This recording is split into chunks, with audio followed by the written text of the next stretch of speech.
Saint-Esprit, que la grâce de Jésus le Christ, notre Seigneur, que l'amour de Dieu le Père et que la communion de l'Esprit Saint soient toujours avec vous. Et avec votre esprit. Nous célébrons la fin de l'octave de Pâques en ce deuxième dimanche de Pâques.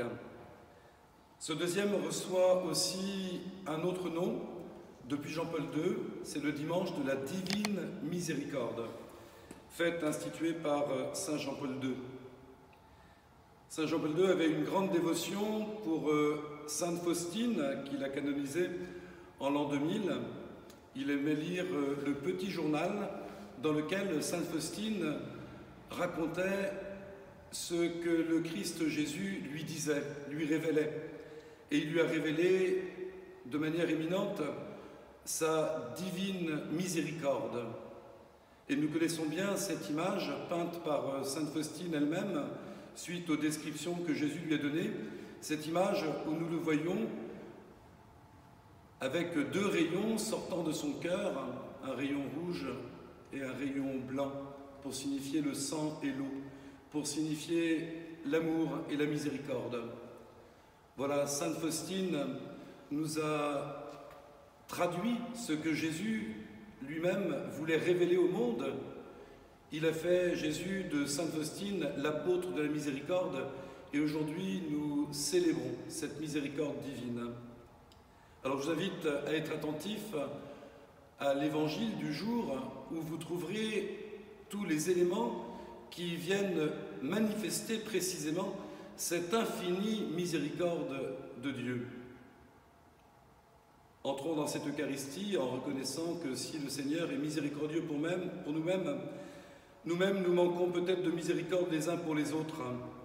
Nous avons besoin de poursuivre notre conversion.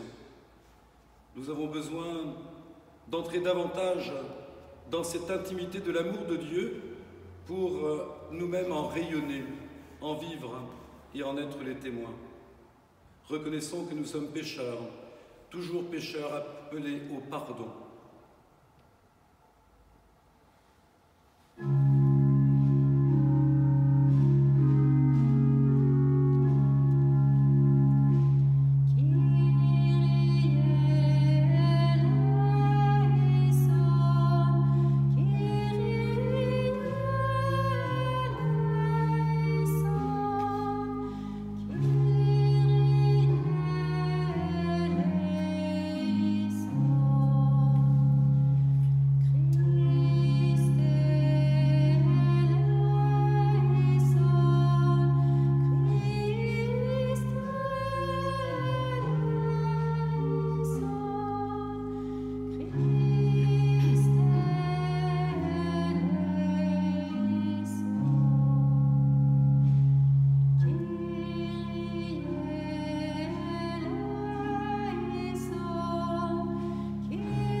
Que Dieu Tout-Puissant nous fasse miséricorde, qu'il nous pardonne nos péchés et nous conduise ensemble à la vie éternelle.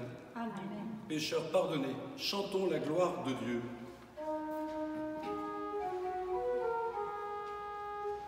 Gloire à Dieu au plus haut des cieux.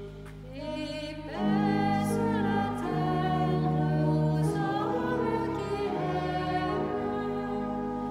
Nous te louons, nous te bénissons, nous t'adorons. Nous te glorifions, nous te rendons grâce pour ton immense gloire. Seigneur Dieu, Ô Dieu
Ensemble, prions.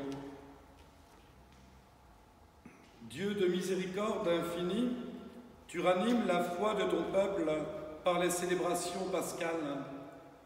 Augmente en nous ta grâce pour que nous comprenions toujours mieux quel baptême nous a purifiés, quel esprit nous a fait renaître et quel sang nous a rachetés. Par Jésus-Christ, ton Fils, notre Seigneur et notre Dieu, qui règne avec toi dans l'unité du Saint-Esprit, maintenant et pour les siècles des siècles. Amen.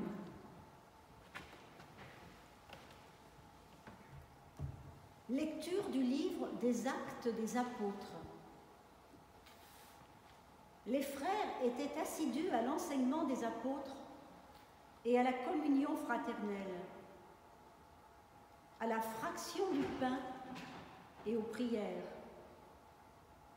La crainte de Dieu était dans tous les cœurs à la vue des nombreux prodiges et signes accomplis par les apôtres. Tous les croyants vivaient ensemble et ils avaient tout en commun. Ils vendaient leurs biens et leurs possessions et ils en partageaient le produit entre tous en fonction des besoins de chacun. Chaque jour, d'un même cœur, ils fréquentaient assidûment le temple. Ils rompaient le pain dans les maisons. Ils prenaient leur repas avec allégresse et simplicité de cœur. Ils louaient Dieu et avaient la faveur du peuple tout entier. Chaque jour, le Seigneur leur adjoignait ceux qui allaient être sauvés. Parole du Seigneur. Nous rendons grâce à Dieu.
Lecture de la première lettre de Saint Pierre apôtre.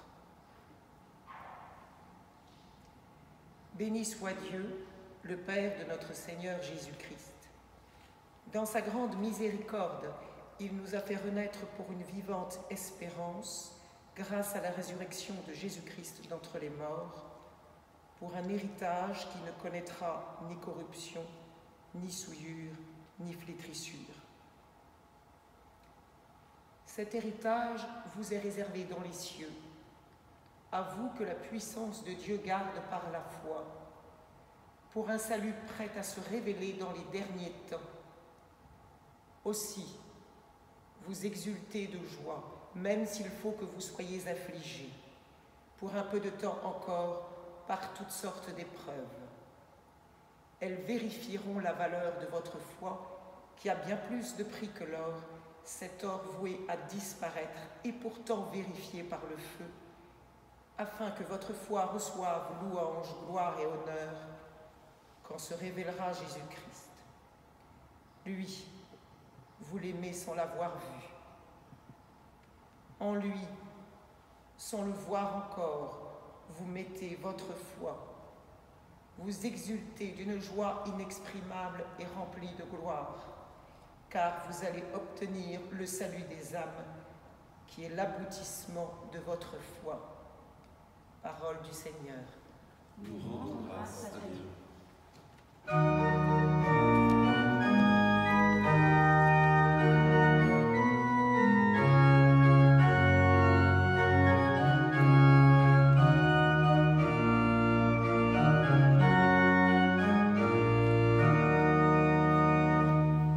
Alléluia, Alléluia, Alléluia,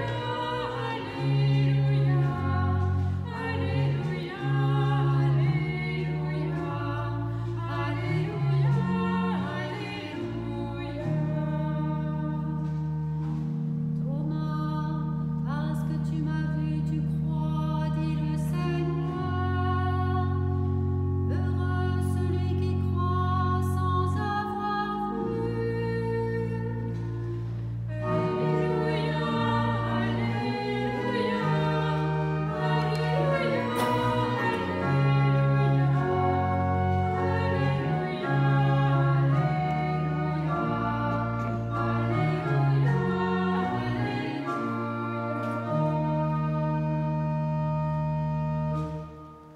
Le Seigneur soit avec vous.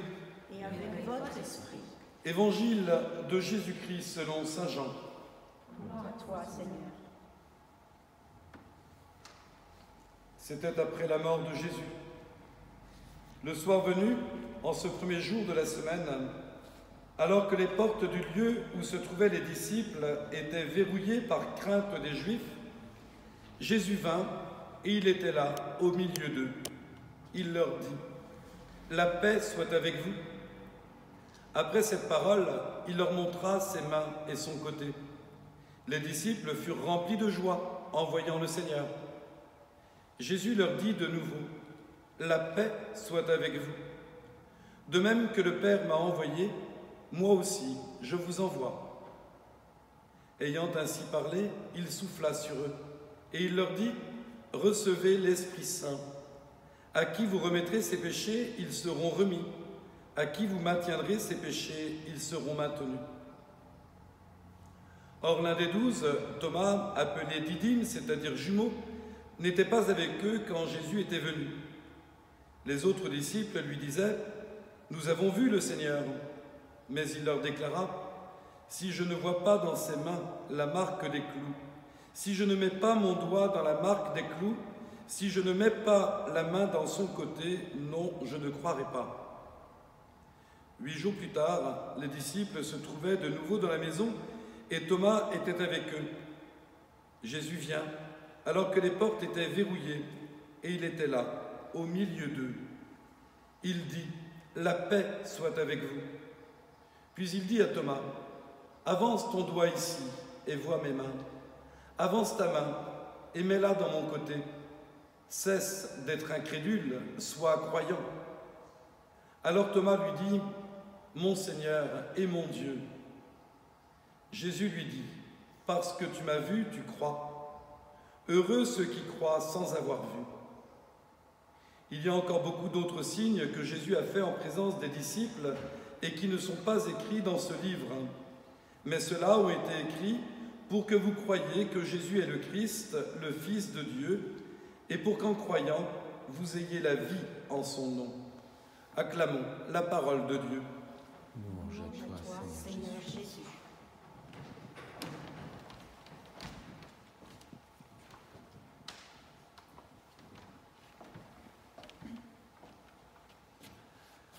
Tout au long du temps pascal, nous allons ouvrir le livre des Actes des Apôtres, qui est la vie de la première communauté des croyants. Aujourd'hui, il est question de cette communauté qui est assidue à la prière et au partage de l'Eucharistie, à la fraction du pain. Voilà, c'est l'Église, depuis le départ, est habituée à célébrer le Christ mort et ressuscité. Elle est habituée à prier fraternellement. Elle est invitée à puiser dans la parole de Dieu, partager la force d'aller de l'avant. Alors, bien sûr, depuis un peu plus d'un mois, on a l'impression qu'il y a une espèce de coupure dans cette histoire bimillénaire où les chrétiens se rassemblent de dimanche en dimanche. Mais Dieu merci, il y a les moyens technologiques qui permettent aux gens chez eux de suivre la parole de Dieu, de s'en nourrir, de vivre aussi ce rassemblement chrétien, puisque 2 ou 3 réunis en son nom, Jésus est là au milieu d'eux, nous le savons bien. Même s'il n'y a pas directement l'accès à l'Eucharistie, eh bien, il y a quand même cette communion fraternelle, il y a quand même cette prière possible, il y a quand même cette écoute, cet approfondissement de la parole de Dieu. Alors nous attendons évidemment la fin du confinement pour revenir à nos bonnes habitudes que traduit les Actes des Apôtres. Oui, nous sommes faits pour nous rassembler, nous sommes faits pour écouter ensemble la parole de Dieu et en témoigner, nous sommes faits aussi pour nous nourrir de l'Eucharistie et suivre le Christ le plus fidèlement possible, en être les témoins également. Mais avant que cette communauté soit assidue à la fraction du pain et à la communion fraternelle, à la prière, elle a connu un premier temps de retranchement, un premier temps de peur et de crainte, et ça c'est l'Évangile qui nous le dit. On est le soir même de la résurrection, les disciples ne savent pas que Jésus est ressuscité, ils sont enfermés dans leur maison, ils ont peur que des Juifs viennent faire pour eux ce qui a été fait pour Jésus quelques jours plus tôt, ils ont peur d'être arrêtés et ils ont peur de mourir martyrs. Quelque part, ils se protègent, tout est bien verrouillé et ils ont peur. Et c'est dans ce contexte que Jésus va venir les rencontrer. Et il était essentiel que Jésus se manifeste à eux. Il le fera plusieurs fois. Déjà dans l'Évangile proclamé aujourd'hui, il le fait au moins 2 fois, à 8 jours d'intervalle. Alors, c'est essentiel que Jésus se manifeste à eux, puisque au moment de la croix, au moment de la passion, Jésus est mort seul.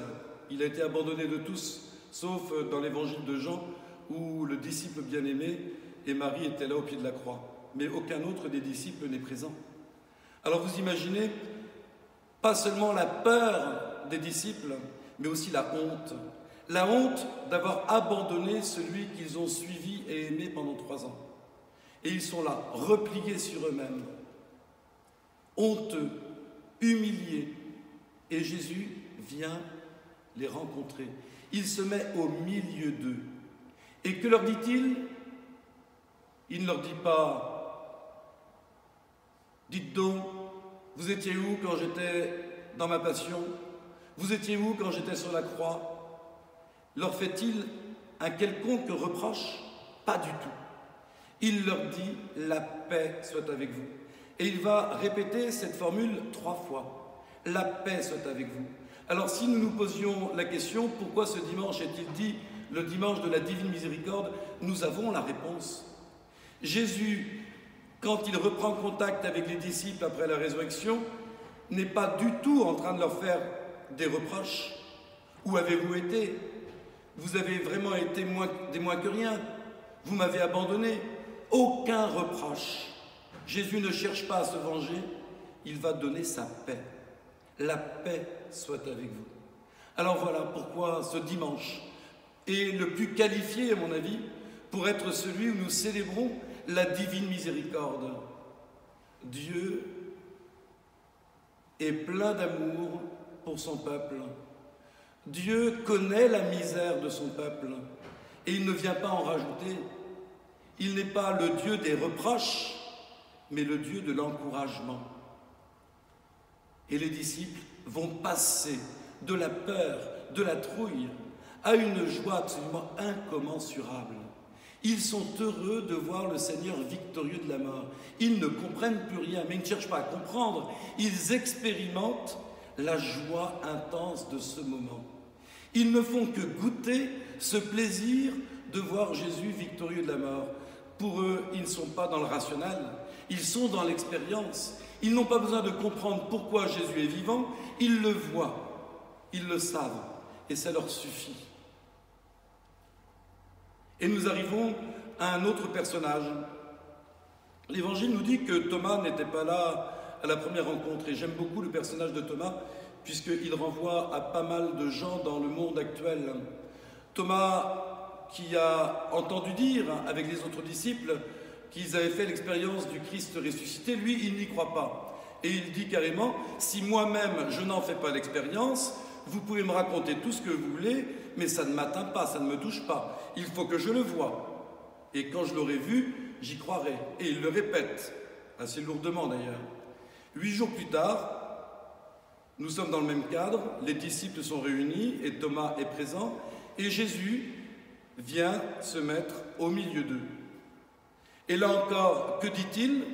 Il ne prend pas Thomas à part en lui disant « Viens par ici mon coco, on va remettre nos pendules à l'heure. Qu'as-tu dit la dernière fois ?» Pas du tout. « La paix soit avec vous. » Toujours la même formule.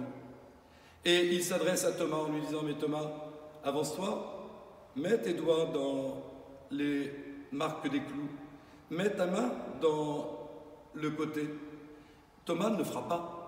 Parce qu'il expérimente Jésus lui-même, exactement comme les disciples l'avaient fait eux-mêmes 8 jours avant. Et il va se contenter de dire « Mon Seigneur et mon Dieu ».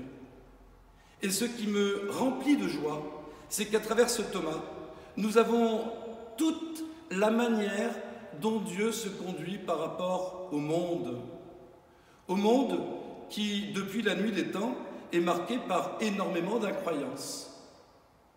Il y a des tas d'hommes de bonne volonté qui n'arrivent pas à croire, qui n'arrivent pas à espérer, qui n'arrivent pas à accueillir ce que Dieu révèle de lui-même. Eh bien, Thomas, quelque part, nous sert pour comprendre l'attitude de Dieu avec ce monde qui vit en dehors de la foi. De la même manière que Jésus n'a fait absolument aucun reproche à Thomas, il s'est contenté de se manifester à lui, de donner à Thomas de faire cette expérience. Et Thomas, tout honteux, tout penaud, dit « Mon Seigneur et mon Dieu ». Je suis convaincu pour ma part que beaucoup d'hommes, beaucoup de femmes de notre temps, qui sont certainement des hommes et des femmes de bonne volonté, mais n'arrivent pas à faire ce saut de la foi. Tant qu'ils n'auront pas fait l'expérience du Dieu vivant, ils n'y croiront pas. La question n'est pas tellement de mettre la lumière sur ces personnes-là, mais de mettre la lumière, de braquer le projecteur sur l'attitude de Dieu. Dieu, avec ces gens-là, eh bien, ne fera ni pire ni mieux qu'avec Thomas. Aucune recherche de vengeance, aucun reproche, sinon qu'un jour il se manifestera. Et ces gens-là, comme Thomas, diront « Mon Seigneur et mon Dieu ». Voilà, je crois que Thomas vient nous aider à trouver la juste attitude avec des tas de gens que nous connaissons qui ne sont pas croyants, qui sont certainement de bonne volonté, mais qui n'ont pas cette grâce de pouvoir faire le saut de la foi. Eh bien, un jour, eux comme nous nous retrouverons aussi devant le ressuscité. Et le ressuscité qui nous a fait miséricorde à nous croyants, fera également miséricorde à ceux qui n'y croyaient pas.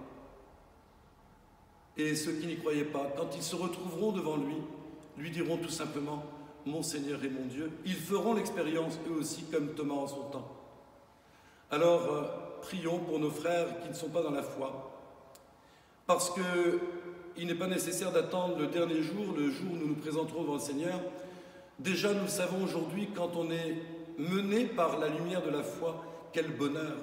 C'est comme si la foi était un trousseau de clés que le Seigneur nous donne, chacun et chacune, et qui nous permet d'ouvrir les portes de la vie, d'avancer en essayant de découvrir le sens des choses. Comme croyants, nous ne sommes pas plus avancés ou plus éclairés que les non-croyants, mais nous avons ce trousseau de clés. Il y a des portes devant les croyants comme devant les non-croyants. Mais ce n'est pas le Seigneur qui ouvre les portes, c'est nous qui les ouvrons. Nous avons reçu du Seigneur le trousseau de clés. C'est le don de sa grâce. Mais c'est à nous d'utiliser le trousseau de clés pour ouvrir les portes. Eh bien, quand on est dans la foi, quand on a cette grâce de pouvoir croire et d'avoir en sa possession toutes ces clés de la foi, ça nous permet d'avancer dans cette vie de manière absolument extraordinaire. Alors il y a vraiment une joie d'être croyant. Et cette joie qui est la nôtre, nous ne pouvons pas ne pas l'espérer pour ces hommes et femmes de bonne volonté qui ne sont pas croyants. Je souhaite aussi qu'ils aient eux-mêmes cette joie. D'où les dernières paroles de Jésus sur cette terre, avant de repartir vers le ciel, c'est « Allez, je vous envoie dans le monde entier, proclamer la bonne nouvelle ». Si cette bonne nouvelle est une joie et un trésor pour nous, nous ne pouvons pas faire autrement que de la diffuser, de la répandre et d'en témoigner. Si nous avons les clés qui nous permettent d'avancer, il faut aussi que nous proposions à nos amis, à nos frères incroyants, ces mêmes clés de la foi pour qu'ils avancent eux aussi. Que ce temps de Pâques vienne déployer en nous une foi toujours plus vive et toujours plus missionnaire. Amen.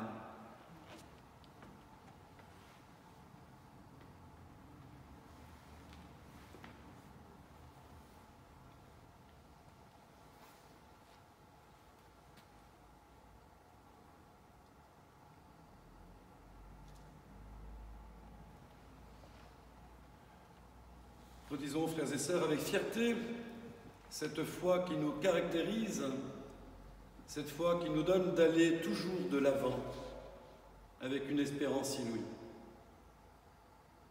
Je crois en Dieu, le Père Tout-Puissant, Créateur du ciel et de la terre, et en Jésus-Christ, son Fils unique, notre Seigneur, qui a été conçu du Saint-Esprit, est né de la Vierge Marie, a souffert sous Ponce Pilate, a été crucifié, est mort et a été enseveli, est descendu aux enfers, le troisième jour est ressuscité des morts, est monté aux cieux, est assis à la droite de Dieu le Père Tout-Puissant, d'où il viendra juger les vivants et les morts. Je crois en l'Esprit Saint, à la Sainte Église catholique, à la communion des saints, à la rémission des péchés, à la résurrection de la chair, à la vie éternelle. Amen. Ouvrons notre cœur. Demandons au Seigneur non pas d'agir à notre place, mais de nous donner toujours les clés pour avancer. Ces clés que nous avons à mettre dans les serrures nous-mêmes pour débloquer les situations et avancer. Ensemble, prions.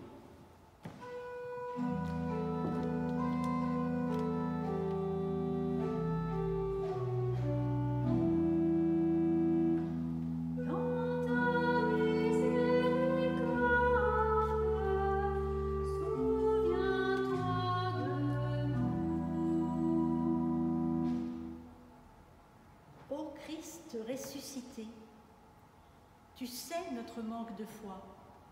Toi qui as donné à saint Thomas de toucher tes plaies, preuve de ton infinie miséricorde.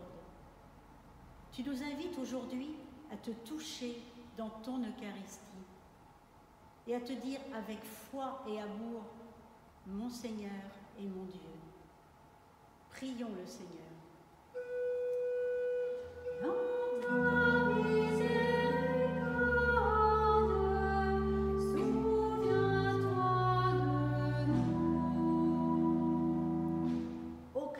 Ressuscité, à tes disciples enfermés par crainte des Juifs, tu as apporté ta paix.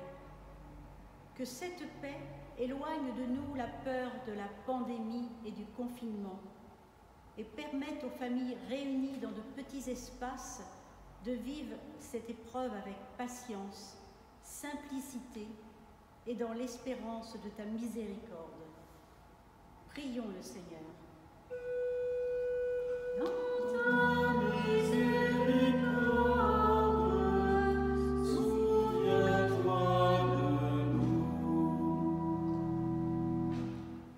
Ô Christ ressuscité, que ta victoire sur la mort interpelle les personnes en charge de notre société, personnel politique, leaders syndicaux, médias, presse, que l'Esprit Saint les aide à gérer, informer avec humanité, pluralité, charité, loin des calculs individuels et du mercantilisme.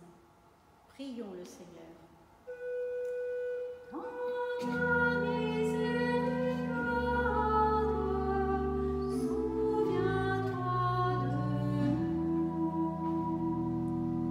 Ô Christ ressuscité, donne à ton Église, à notre pape François, notre évêque Raymond, nos prêtres, nos diacres, les laïcs engagés, le don de l'exemplarité, la force de conviction, l'élan nécessaire pour tendre vers un monde plus humain, plus respectueux de la vie et des plus faibles.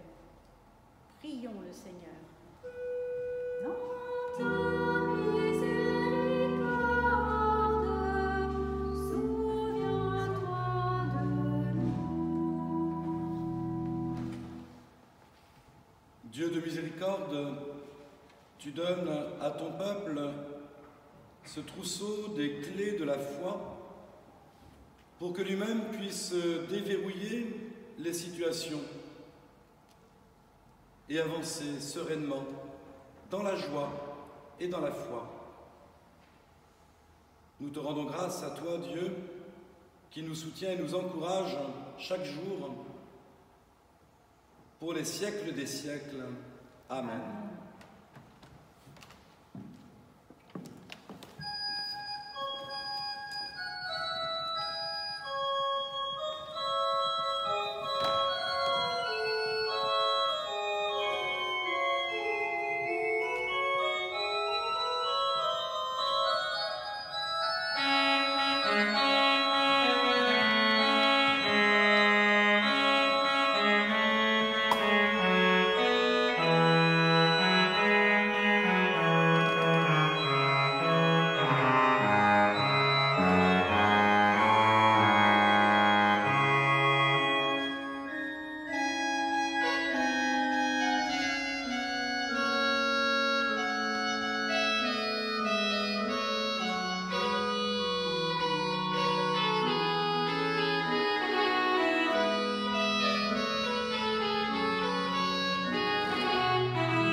Ensemble au moment d'offrir le sacrifice de toute l'Église. Pour la gloire de Dieu et le salut du monde.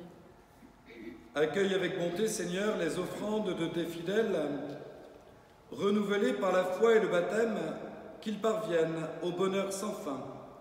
Par Jésus, le Christ, notre Seigneur. Le Seigneur soit avec vous. Et avec votre esprit, Élevons notre cœur. nous le trouvons Seigneur. Rendons grâce au Seigneur, notre Dieu. Cela est juste et bon. Vraiment, il est juste et il est bon de te glorifier, Seigneur, en tout temps, mais plus encore aujourd'hui où le Christ, notre Pâque, a été immolé. Car il est l'agneau véritable qui a enlevé le péché du monde. En mourant, il a détruit notre mort. En ressuscitant, il nous a rendu la vie.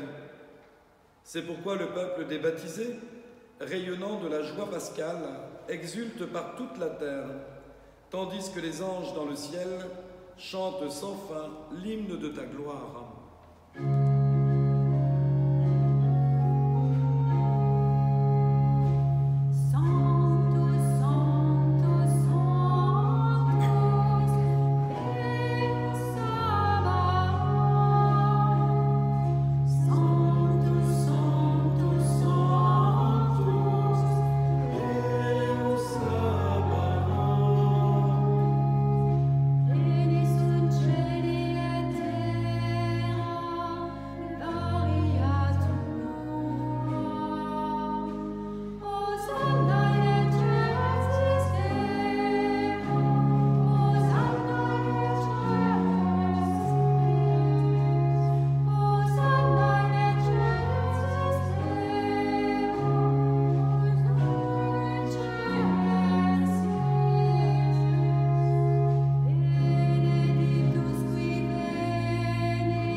Toi qui es vraiment saint, toi qui es la source de toute sainteté, nous voici rassemblés devant toi. Et dans la communion de toute l'Église, nous célébrons le jour très saint où ressuscita selon la chair notre Seigneur Jésus-Christ.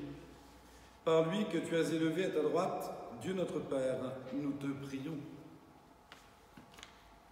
Sanctifie ces offrandes en répandant sur elles ton esprit, qu'elles deviennent pour nous le corps et le sang de Jésus, le Christ, notre Seigneur. Au moment d'être livré et d'entrer librement dans sa passion, il prit le pain, il rendit grâce, il le rompit et le donna à ses disciples en disant « Prenez et mangez-en tous, ceci est mon corps livré pour vous. »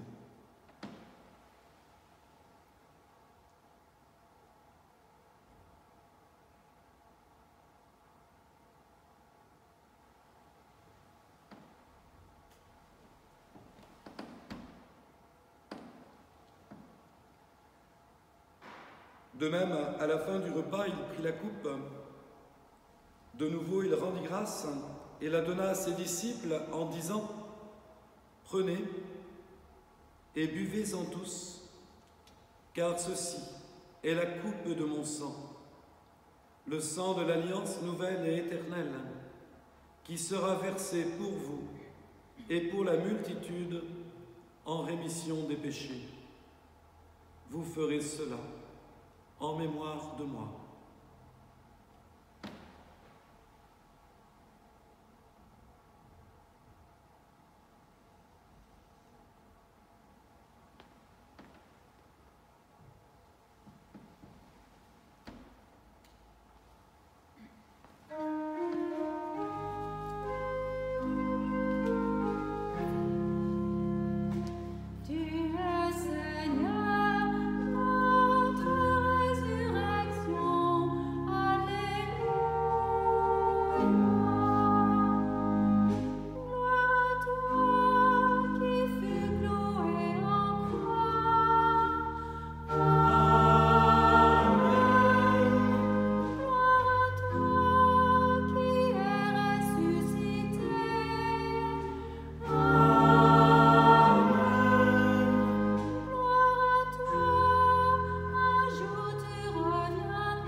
Faisant ici mémoire de la mort et de la résurrection de ton Fils, nous t'offrons, Seigneur, le pain de la vie et la coupe du salut. Et nous te rendons grâce, car tu nous as choisis pour servir en ta présence. Humblement, nous te demandons qu'en ayant part au corps et au sang du Christ, nous soyons rassemblés par l'Esprit Saint en un seul corps. Souviens-toi, Seigneur, de ton Église répandue à travers le monde. Fais-la grandir dans ta charité, avec le pape François, notre évêque Raymond et tous ceux qui ont la charge de ton peuple. Souviens-toi de tous ceux que tu as fait renaître en cette fête de Pâques de l'eau et de l'Esprit Saint pour une vie nouvelle dans le Christ. Souviens-toi aussi de nos frères qui se sont endormis dans l'espérance de la résurrection et de tous les hommes qui ont quitté cette vie. Souviens-toi plus particulièrement d'Agnès Le Pendu, Jean Degré, Maurice Evenot, Bernard Chavron, Jeanne Fraboulet, Marguerite Offredo, Louis Nobilet, Pierre Maurice, Janine Reynaud, Yvonne Kamenen, Henriette Jean, Denise Le Naour. Prions aussi pour les défunts de la semaine, André Toulec, Geneviève Emma, Christian Gérard. Reçois tous nos défunts dans ta lumière auprès de toi. Sur nous tous, enfin, nous implorons ta bonté. Nous l'implorons plus particulièrement sur les victimes de dépression, les victimes de tensions et de violences. Nous te prions pour le personnel soignant.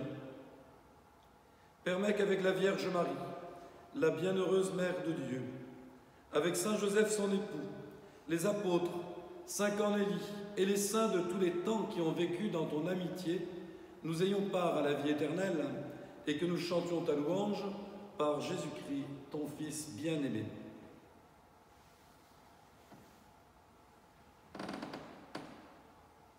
Par lui, avec lui et en lui, à toi, Dieu le Père Tout-Puissant, dans l'unité du Saint-Esprit, tout honneur et toute gloire pour les siècles des siècles. Amen.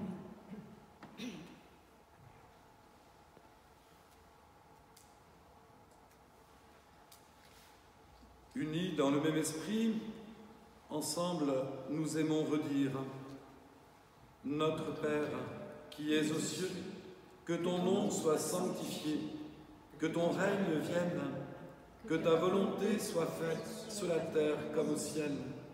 Donne-nous aujourd'hui notre pain de ce jour.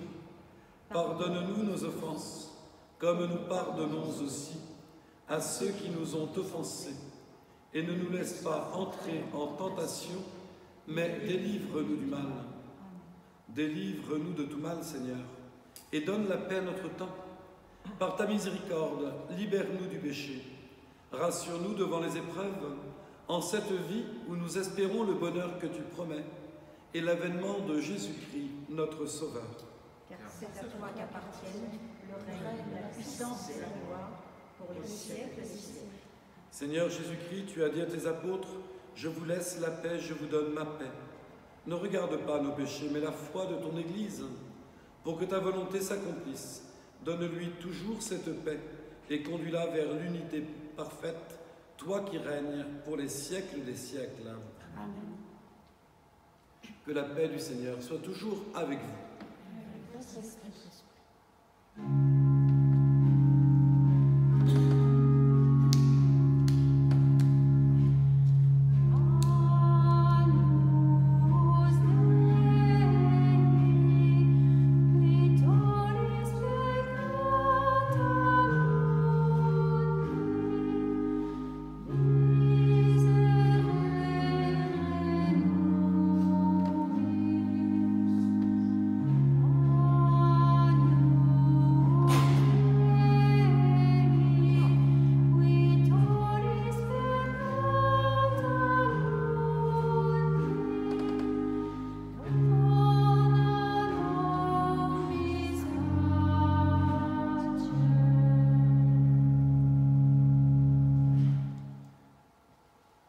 Invités au repas du Seigneur, voici le Christ ressuscité qui se manifeste à nous, à chacune de nos Eucharisties, dans le pain consacré.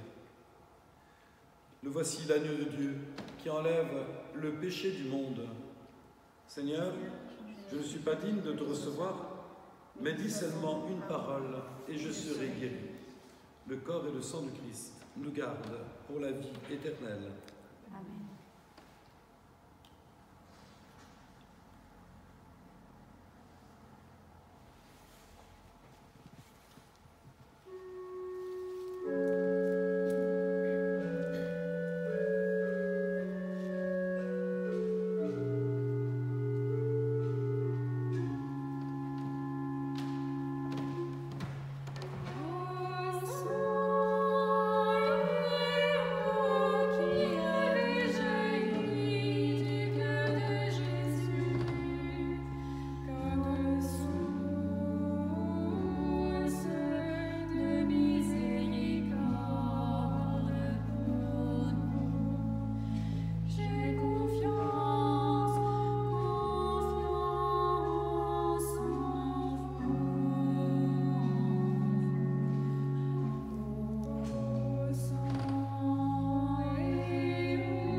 Nous t'en prions, Dieu Tout-Puissant, que le mystère pascal accueilli dans cette communion ne cesse jamais d'agir en nos cœurs, par Jésus, le Christ, notre Seigneur. Amen.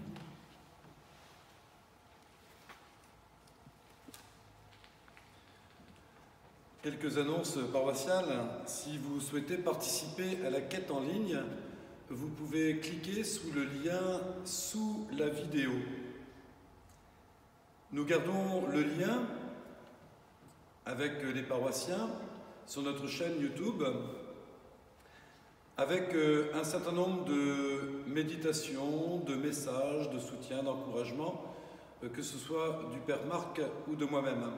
Donc vous pouvez aller régulièrement sur cette chaîne, voir les nouveautés et nourrir votre prière et votre marche de temps pascal, en attendant que nous sortions de cette situation. Recevons ensemble cette grande bénédiction solennelle du temps pascal. Que le Seigneur raffermisse notre foi, qu'il nous donne le désir, la volonté de recevoir ce trousseau de clés qu'il nous offre pour que nous-mêmes nous ouvrions les portes devant nous et que nous puissions avancer et faire avancer les autres. Le Seigneur soit avec vous. Et avec votre esprit. Par la résurrection de son Fils unique, Dieu vous a fait la grâce du salut. Il a fait de vous ses enfants. Ensemble, bénissez-le pour une telle adoption. Amen. En vous reprenant ainsi dans son Fils, il vous a offert sa propre liberté, qu'il vous donne part à sa vie éternelle. Amen. Dans le baptême, vous êtes déjà ressuscités avec le Christ. Vivez dès maintenant en enfants du royaume. Amen. Et que Dieu Tout-Puissant vous bénisse, le Père, le Fils et le Saint-Esprit. Amen. Allez dans la paix du Christ, alléluia, alléluia.